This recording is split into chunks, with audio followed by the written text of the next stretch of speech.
Okay guys, so இன்னைக்கு என்னன்னா,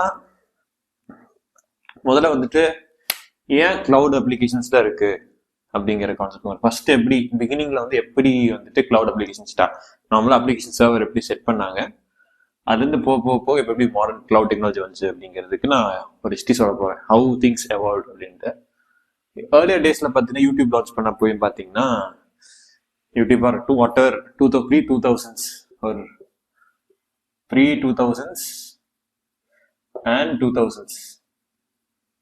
அப்போ pre-2000 1990s சொல்றேன், 1990ஸ்லையும் சரி 2000ஸ்லையும் சரி இன்டர்நெட் வந்து ரொம்ப ரொம்ப புது விஷயம். HTML ஃபைல் கிரியேட் பண்ணிங்கன்னா எனக்கு தெரியாது, அந்த மாதிரி ஒரு டைம் அது.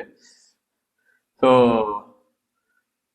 அந்த மாதிரி ஒரு டைம்ல எப்படி சர்வர்ஸ் ரன் பண்ணிருந்தாங்கன்னா, பேசிக்லி ஒரு டிஎன்எஸ் செட் பண்ணி ஒரு கம்ப்யூட்டர் ஒரு வீட்டில் இருக்கும். ஸோ அது சர்வர் ஆக்ட் ஆகும். அதோட ஸ்பெக்கு ரொம்ப கம்மியாக தான் இருக்கும். ஸோ ஒரு 1000 பேர் ஒரு டைம்ல யூஸ் பண்ணாங்கன்னா சர்வர் கிராஷ் ஆயிடும், அவ்வளோதான். அப்போ இதை எப்படி கொண்டு போகலான்னு நினச்சாங்கன்னா, சரி இந்த மாதிரி சர்வர் கிராஷ் ஆகுது, என்ன பண்ணுவோம், நம்ம இந்த மாதிரி ஒரு 10 சர்வர் இருப்போம், இப்போ 10,000 பேர் யூஸ் பண்ணுவாங்க அப்படின்னு ஸ்கேல் பண்ணாங்க. இப்படியே ஸ்கேல் பண்ணிட்டே இருக்கணும். என்ன ப்ராப்ளம் ஆச்சுன்னா, இதுக்கு டேட்டா ரெப்ளிகேட் பண்ணணும் அண்ட் ரெண்டரிங் ரொம்ப ஸ்லோவாக இருக்கும், பிகாஸ் நீங்கள் அப்படியே பண்ணிட்டே இருந்தீங்கன்னா. ஸோ இப்போ இதெல்லாம் ஒரு சர்வர் போச்சுன்னா அது 1000 பேர் யூஸ் பண்ண முடியாது, அது நல்லா ஆகும். ஸோ இது வந்து ஏர்லியர் டேஸில் வேறு வழி இல்லாமல் செட் பண்ண விஷயங்கள் இதெல்லாம். ஸோ மீன் வைல் கூகுள் இப்போ தான் பெரிய பிளேயர் ஆகிட்டு வந்துட்டு இருக்காங்க. கூகுள் வந்து ஒரு டைம்ல வந்துட்டு என்ன சொல்றது, தேங்க்ஸ் டு கூகுள் யூடியூப் இன்னைக்கு இருக்கிறது காரணம் கூகுள் தான். ஏன்னா அந்த டைம் கரெக்டாக ஸ்கேல் அப் பண்ணுறப்போ they acquired it. So now we have YouTube and which is why I can teach you now. So பெரிய விஷயம். கூகுள் அந்த டைம்ல வந்துட்டு ஒரு 2010s இந்த டைம் இவங்க வந்துட்டு cloud architecture orchestration tools create பண்ணிருந்தாங்க. அப்போ இன்டர்னலாக ரன் ஆகிட்டு இருந்துச்சு. இன்டர்னலாக அவங்களுக்குள்ளே அவங்க ஓன் அண்ட் எக்கோசிஸ்டம்குள்ள செட் பண்ணிட்டு இருந்தாங்க. அதே சமயத்தில் 2000ஸ்ல AWS ஸ்டார்ட் பண்ணாங்க, அமேசான். ஸோ AWS ஓட மெயின் அட்வான்டேஜ் என்னன்னா, ஸ்டார்டிங் டேஸ்ல வந்துட்டு அவங்க தான் pioneer for any cloud applications 2000ஸ்ல. இப்போ என்னன்னே நிறைய பேர் தெரியாமல் இருந்துச்சு. அமேசானே இப்போ ரீசெண்டாக 2010க்கு அப்புறம் தான் 2015க்கு அப்புறம் தான் அமேசான் என்னென்ன இந்தியாவுக்கு தெரியும், முதல்ல தெரியாது. பட் அந்த டைம் இருந்த அமேசான் பார்த்தீங்கன்னா மோஸ்ட்லி இதே ஃபோக்கஸ் ஆன் புக்ஸ் அண்ட் இதெல்லாம் வந்து R&D விச் நவ் ஆக்சுவலி இப்போ ஹை ரெவன்யூ தரதே AWS தான் அமேசானுக்கு. ஸோ ஆல்மோஸ்ட் ஐ திங்க் 70% இருக்கு. ஐம் நாட் ஷுர், பட் நான் பார்த்த வரைக்கும் ஹையஸ்ட் ரெவன்யூ கொடுக்குற branch of AWS is AWS. I mean, Amazon is AWS, and major companies are using this service. So amazing. அவங்க start பண்றப்போ organisation டூல்ல இல்லை, but இந்த மாதிரி நிறைய சர்வர்ஸ் வந்து வச்சுட்டே இருப்பாங்க ஒரு லொக்கேஷன்ஸ்லேயும். ஸோ ஃபார் எக்ஸாம்பிள், இப்போ நான் வந்துட்டு இந்தியாவில் இருக்கேன், யூஎஸ் இருக்கிற ஒரு சர்வர் ஆக்ட் பண்ணோம்னா சேட்டலைட் வழியாக போயிட்டு வரும் இல்லையா, சேட்டலைட் வழியாக போய் நமக்கு ரிசீவ் ஆகும்.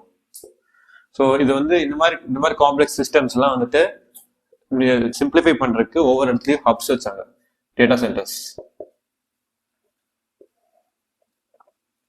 ஏன்னா டேட்டா சென்டர்ஸ் இருந்துச்சுன்னா, இப்போ ஃபார் எக்ஸாம்பிள் இந்தியாக்குள்ள நான் யூடியூப் சேனல் வச்சிருக்கேன்னா, இந்தியாக்குள்ள இருக்க பீப்புளுக்கு யூஎஸ்ல போய் எடுத்து தான் வரணும்னு அவசியம் இல்லை. ஸோ என்ன மாதிரி லோக்கலைஸ் பண்றதுக்காக ஒவ்வொரு கண்ட்ரியில ஒவ்வொரு ரீஜனுக்கும் ஒவ்வொரு சென்டர்ஸ் வச்சிருப்பாங்க. அந்த டேட்டா சென்டர்ல இந்தியாவோட டேட்டா சென்டர்ஸ் வந்து என்ன பண்ணுவோம், இந்தியாவோட ஏதோ பாப்புலர் டேட்டாவோ தேவை இருக்கோ, ரொம்ப ரெக்குவயர்மெண்ட் அதிகமாக இருக்கிறதுலாம் வந்து தேல் store locally so that it's easily rendered. சரி, அதில் ரொம்ப ரேராக இருக்கிற விஷயங்கள் தான் ஆன்லைன்ல போயிட்டு வரும். ஐ மீன் இன்டர்நெட் வழியா போயிட்டு சேட்டலைட் வழியா போய் then reaches that host nation and அங்கே இருக்கிற லோக்கல் சவுண்ட்லேருந்து தேல் கெட். ஆனால் இதெல்லாமே சீமஸாக நடக்கிறதுனால நமக்கு எங்கேருந்து வருதுன்னே தெரியாது. So that much efficient they got in the last 10 years. யூடியூப்ல பாத்தீங்கன்னா இந்த ஒரு வீடியோ எந்த கண்ட்ரிலேருந்து வருதுன்னே தெரியாது. சில வீடியோஸ் இந்தியாவில் இருக்கும், சில வீடியோஸ் ஃப்ரம் அதர் ரீஜன்ஸ் தான். பட் அது என்னன்னே தெரியாத அளவுக்கு they advanced amazing work actually. So இப்படிதான் ஆக்சுவலாக ஸ்டார்ட் பண்ணாங்க. இது அப்படியே இங்க இருந்து இதுல மெயினா ஸ்டார்ட் பண்ண ஒரு ரெவல்யூஷனரி திங் வந்து வர்ச்சுவல் மிஷின்ஸ் தான் வந்துட்டு இதோட நெக்ஸ்ட் ஸ்டேஜ் கொண்டு வந்ததுக்கு மெயின் பர்பஸ் விர்ச்சுவல் மிஷின் க்ளவுடே கிடையாது. விர்ச்சுவல் மிஷின் ஸ்டார்ட் பண்ணதுலேருந்து தான் தென் எவ்ரி திங் ஃப்ரம் ஒரு 10 சர்வர் வச்சு ரன் பண்ணுறது தாண்டி ஸ்கேல் பண்ணுறதெல்லாம் கொண்டு போகலாம். ஸ்கேலிங் தான் நடக்கிறதுக்கு மெயின் ஹெல்ப் பண்ணது விர்ச்சுவல் மிஷின்ஸ் தான். இதை ஆட்டோமேட் பண்ணுறதுக்கு தான் ரீசன். ஸோ அங்கேருந்து அடுத்து பார்த்தீங்கன்னா இப்போ கூகுள் வந்துருச்சா. ஸோ கூகுள் வந்துட்டு 2010s பார்த்தீங்கன்னா ஒரு ஆர்கெஸ்ட்ரேஷன் பிளாட்ஃபார்ம் சொன்னேன்னா லேட்டர் ஆன் மார்க்கெட்டை பிடிக்கணும். அப்போ ஆல்மோஸ்ட் பார்த்தீங்கன்னா AWS தான் ஜெயண்ட். ஸோ என் கூகுள் அப்போ தான் ஃபர்ஸ்ட் டைம் கிளவுட் மார்க்கெட்டுக்குள்ள வரேன். அப்போ என்ன பண்ணுறதுன்னு தெரியல. அஜியோர் ஒன்று இருந்துச்சு ஒரு சைடு. அஜியோர் எப்படி மார்க்கெட் பிடிச்சா மைக்ரோசாஃப்ட் சர்வீஸ் யூஸ் பண்ணீங்கன்னா அஜியோர் யூஸ் பண்ணணும் அப்படின்னு சொல்லிட்டு சிம்பிள் ஒரே ஸ்ட்ராட்டஜி. மைக்ரோசாஃப்ட் வேணும்னா then you have to use Azure அப்படின்னு சொல்லிட்டாங்க. So they don't have any options. So அப்போ என்னாச்சு, ஆட்டோமேட்டிக்காக அந்த மார்க்கெட்டு ஹையர் இருந்துச்சு. கூகுள் வாஸ் தி அண்டர்டாக்ஸ் கிளவுட்ல. ஸோ எப்படியாச்சும் மார்க்கெட் பிடிக்கணும்ட்டு இவங்க பண்ண அந்த லோக்கல் எக்கோசிஸ்டம் வந்துட்டு லான்ச் பண்ணாங்க. Now it's later on known as Kubernetes. இது ஒரு ரெவல்யூஷனரி டெக்னாலஜி. இந்த டெக்னாலஜி வச்சு தான் கூகுள் வந்து ஒரு பிராண்டாவே கிளவுட்ல உள்ள வந்தாங்க. இப்போ எப்படி ஜெமினி ஏ யூஸ் பண்ணி மார்க்கெட்ல வர மாதிரி கூகுள் கிளவுட் அப்போ இது வச்சு தான் கொண்டு வந்தாங்க. 2014 they launched it. ஸோ அது ஒரு ரெவல்யூஷனரி திங். லேட்டர் ஆன் இதுதான் இப்போ எல்லா cloud applications cloud service use பண்ற விஷயம். இது வச்சு தான் ஸ்கேல் ஒன்று நடக்குது. இதை வந்து லேட்டர் ஆன் அமேசான் யூஸ் பண்ணாங்க, அஜியோர் யூஸ் பண்ணிட்டாங்க, எல்லாரும் யூஸ் பண்ண ஆரம்பிச்சிட்டாங்க. ஸோ இதுதான் இப்போ மாடர்ன் டெக்னாலஜிக்கான பாயிண்ட். இதுலேருந்து தான் அடுத்தடுத்து வந்துச்சு.